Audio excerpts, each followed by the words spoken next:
My fellow Americans, this is the segment of the program where I endeavor to make you smarter than all of your friends. You know, it's honestly one of my frustrations. I've got some nut job going after me right now on social media, just insisting because someone said it that he likes, it must be true.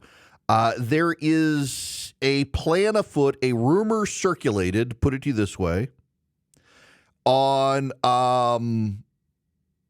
the nomination of Matt Gaetz that the president intends to use the Federal Vacancies Reform Act of 1998 to make Matt Gaetz the Attorney General.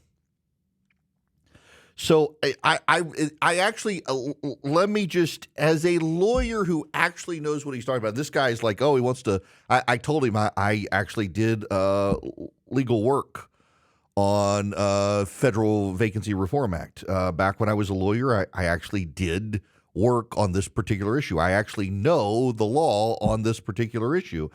We never went to court, so he's not going to find the case. He's this nut job is out there, and he found some lawyer whose last name was Erickson, not spelled the same way mine was, and the guy screwed up a case. He's like, you're an incompetent lawyer.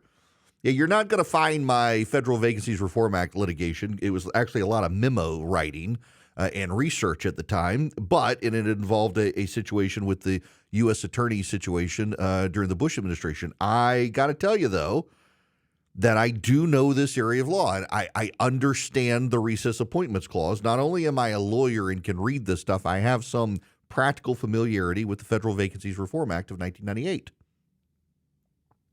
And it's not a path for Matt Gaetz. And I realize that if you have 5 lawyers in a room, you're going to get 5 opinions. And one thing I do want you to note is there are some lawyers, I don't want to name them because I do like them, and this is going to be very insulting to them when I say it, but it's true, and they know it's true. There are some lawyers who are engaging in performative acts of telling Donald Trump what he wants to hear because they would like to return to Donald Trump's orbit. That is just truth. I don't want to name and shame them. I'm not trying to pick fights with friends. But when I see people out there writing memos that actually the Federal Vacancy Reform Act is a path forward for Matt Gaetz to become Attorney General, what they're doing is they are performing in a way to get into Donald Trump's graces and get his attention to get an appointment. They're not actually serious. So there are 2 paths that have been approached by Donald Trump for Matt Gaetz, and here's why. The votes are not there in the United States Senate for Matt Gaetz. Let me hang on one second. The Senate is up in 2026. So let's take the class of 2026 for the United States Senate. Here are the people who are up in 2026. And I'm going to do just Republicans, not Democrats. Tuberville of Alabama, Sullivan of Alaska, Cotton of Arkansas, wow, that one's wrong. They got him listed on there. John Risch of Idaho, Joni Ernst of Iowa, Roger Marshall in Kansas, Mitch McConnell in Kentucky, Bill Cassidy in Louisiana. You got Cindy Hyde-Smith in Mississippi, Steve Daines in Montana, Pete Ricketts in Nebraska, Tom Tillis, North Carolina, Mark Wayne Mullen in Oklahoma, Lindsey Graham in South Carolina, Mike Rounds in South Dakota, Bill Haggerty, Tennessee, John Cornyn in Texas, Shelley Moore Caputo in West Virginia, Cynthia Loomis in Wyoming. Those are the incumbent Republicans up for re-election. And I got to tell you, I see Joni Ernst and Mitch McConnell and Bill Cassidy and Tom Tillis and John Cornyn on that list, and I don't know that they will vote for Matt Gaetz. I think they will work very hard. Oh, and Susan Collins as well. Forgot about her. Orchestrate to undermine him. Susan Collins is another one. Lisa Murkowski is not on the ballot in 2026. She does not care. She does not care about Matt Gaetz, and she will not vote for him. Susan Collins, Mitch McConnell. All you need is one more. All you need is one more to say, I'm not going to do it. That's his problem getting through the United States Senate. You got at least 3 people, but more likely, from what I know, based on my own personal conversations with members of the Senate, you got a dozen Republican senators who do not support Matt Gaetz for Attorney General. So Donald Trump really wants him. And by the way, just footnote, this is not 3D chess. And there are a lot of people who always try to, they want to see everything and they want to string the lines together and connect the dots. They're like, he doesn't really want Matt Gaetz. He wants someone more vicious than Matt Gaetz. And so he's offering the Matt Gaetz, and Matt Gaetz is going to go down in flames. And then he's going to get this other guy. It's 3D chess. Galactic brain spiders. Donald Trump wants Matt Gaetz to be his attorney general. He wouldn't have nominated him, and he's not going to spend the political capital on him, except he wants Matt Gaetz. A majority of the United States Senate does not want Matt Gaetz. So Donald Trump has posited two ways around the Senate. One is a recess appointment, essentially forcing the House, getting the House to force the Senate into recess so that Donald Trump can use the recess appointments clause of the Constitution. There's a problem with that one. Antonin Scalia, John Roberts, Sam Alito, and Clarence Thomas said you can't do that. A president of the United States cannot do that. Now, Scalia is dead, but he was replaced by who? Neil Gorsuch. Neil Gorsuch is a big Scalia fan. Who else is on the court? Amy Coney Barrett. Amy Coney Barrett was Antonin Scalia's law clerk and widely considered his protege on the United States Supreme Court. Do you really think Amy Coney Barrett is going to author an opinion disagreeing with Antonin Scalia, John Roberts, Sam Alito, and Clarence Thomas? Do you really think Sam Alito and Clarence Thomas are going to now say, oh, well, it's Trump. Never mind. Forget everything we've said about the Constitution. We're going to change our mind. Do you really believe that they're going to blow in the wind like the progressives do? And then, of course, there's Ketanji Brown Jackson, who's new to the court, who's on the left. Do you really think she's going to side with Donald Trump on Matt Gaetz? I think the odds are that the Scalia concurrence in the National Labor Relations Board versus Noel Canning case becomes majority opinion, that presidents of the United States cannot do recess appointments when the Senate is not actually adjourned. The clause in the Constitution means that this is actually what Antonin Scalia wrote about the situation. He said that, let me find the quote. I had it and now it's gone. Doggone it. Antonin Scalia maintained pretty explicitly. Here it is. George Washington and John Adams as attorneys general read the Constitution to restrict recess appointments to vacancies arising during the recess, and there's no evidence that any of the first four presidents consciously departed from that reading.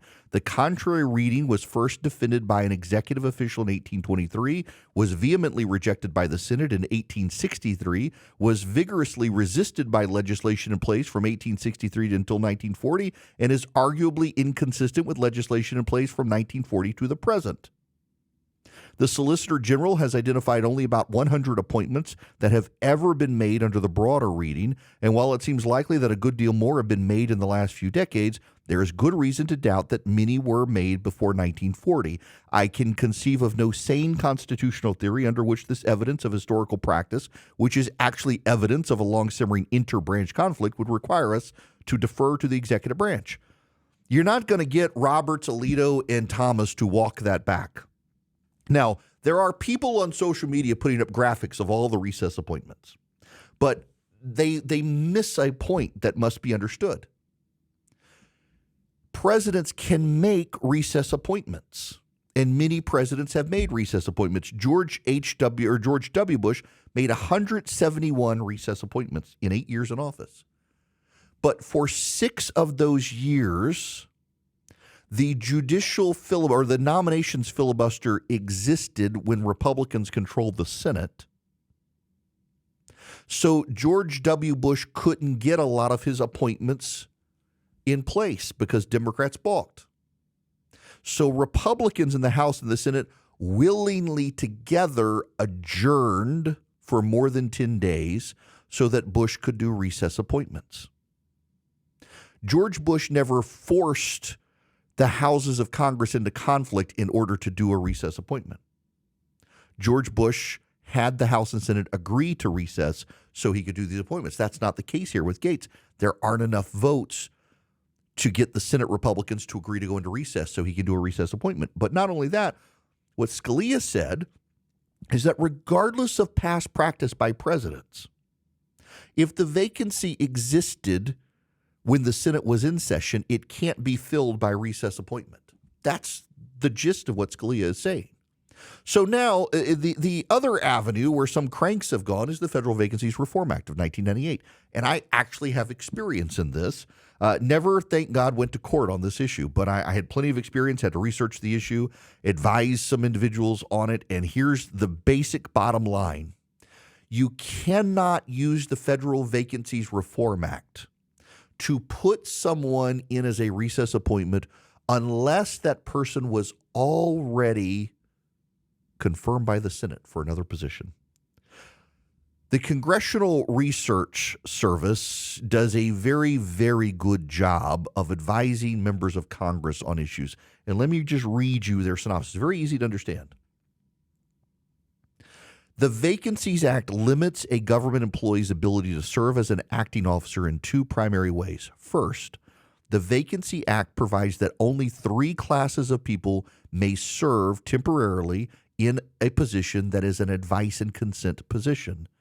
Alternatively, the president may direct either a senior official of the agency or a person serving in another advice and consent position to serve as the acting officer. Second, the Vacancies Act limits the length of time a person may serve as an acting officer. A person may either serve during a limited period from the date of vacancy or during the president's pendency of a nomination of that office with some extensions. But there are some limits. The Vacancies Act has largely been interpreted to govern the ability of a person to perform only those functions and duties of an office that are non-delegable.